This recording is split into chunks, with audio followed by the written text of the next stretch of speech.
No existe en los videojuegos una generación más icónica que la tercera, aquella que conocemos coloquialmente como la de los 8 bits.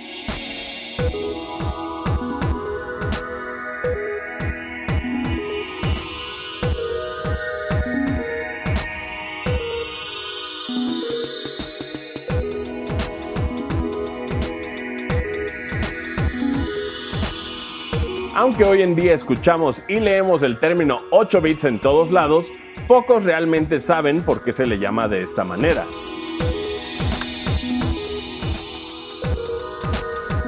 Gracias al desarrollo de microprocesadores de 8 bits, que eso es justamente de donde viene parte del nombre, no necesariamente de los gráficos,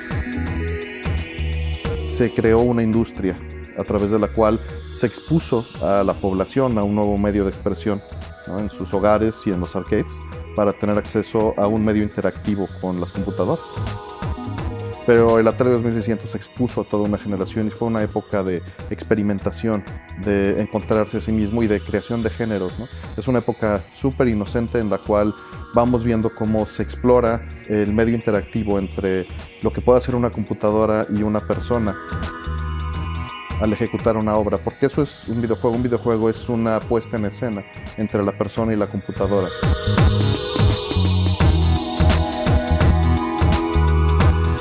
La mayoría de jugadores relacionamos este término con las gráficas del inolvidable Nintendo Entertainment System.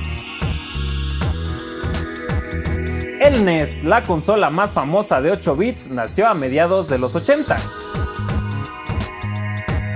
Después de una mala racha de Atari que casi mata a la industria, ya que al no tener un estándar de calidad, provocó que se pensara que los videojuegos pues serían una moda pasajera. Atari en ese momento tenía un mercado inundado de juegos que ya no tenían el valor que tenían los grandes títulos que hicieron Atari lo que era.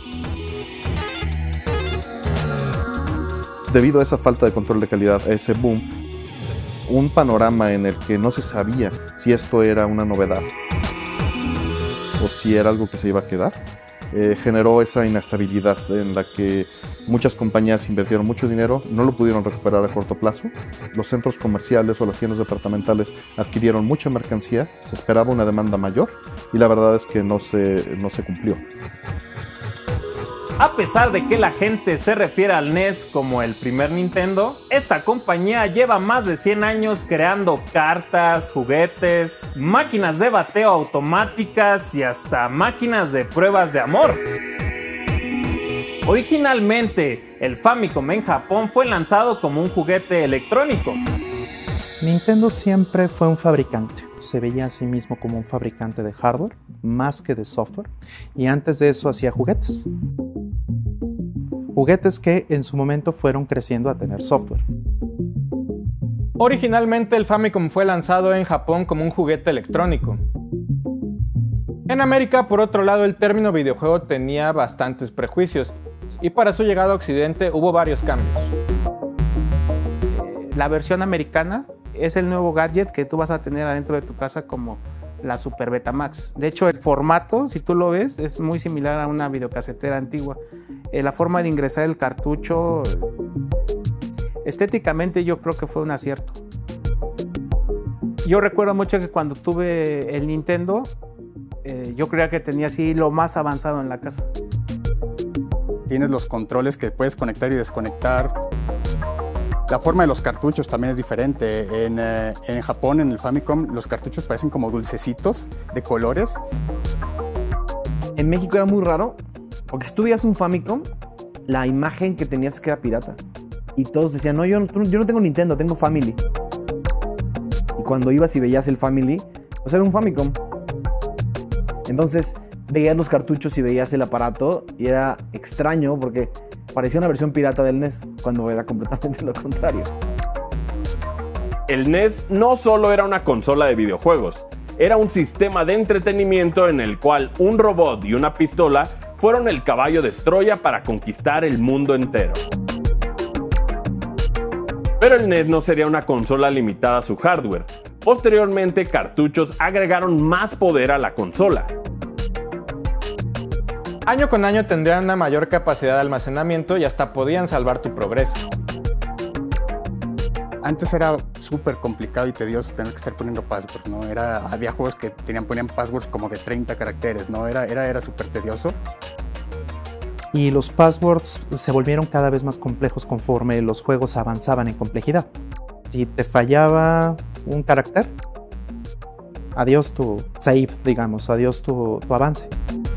Fue una revolución, porque a partir de ese momento el juego iba recordando dónde quedabas y no tenías que volverlo a empezar desde el principio. Eso abrió muchísimo el campo a juegos vastos. Le dio una facultad al jugador de jugar no sesiones rápidas y acción directa, sino una aventura que pudiera estar distribuida en un lapso más grande. En esta época el NES no era la única consola de videojuegos que existía.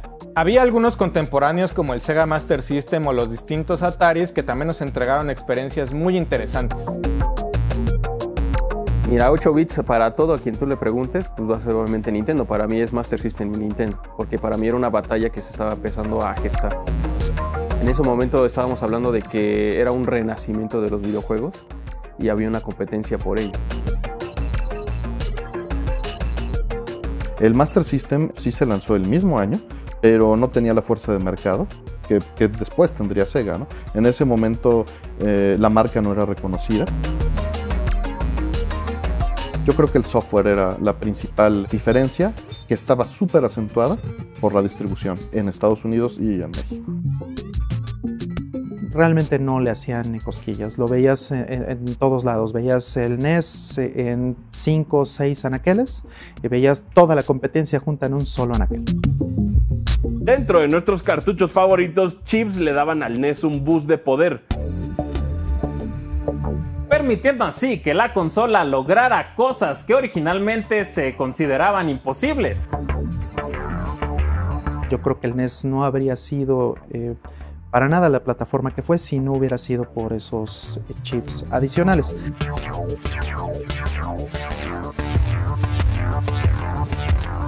Ahora, también otro chip importante que tuvo que ver con el éxito y con el imperio de Nintendo en los 8 y 16 bits fue el que llaman el SIC.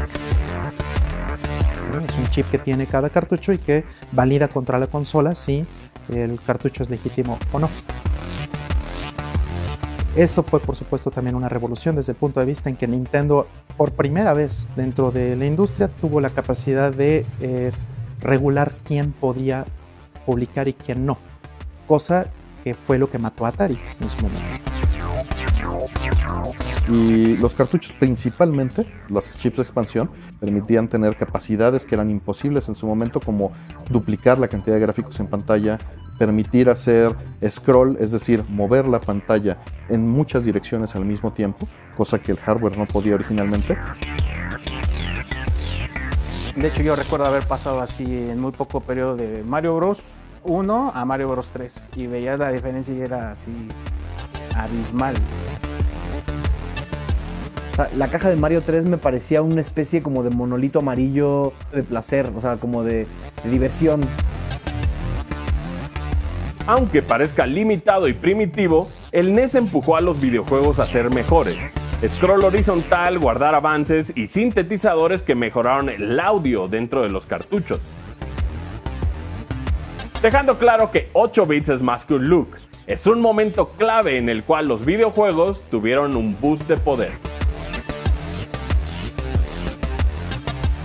No se pierdan el próximo episodio en el cual damos un clavado a la increíble generación de los 16 bits.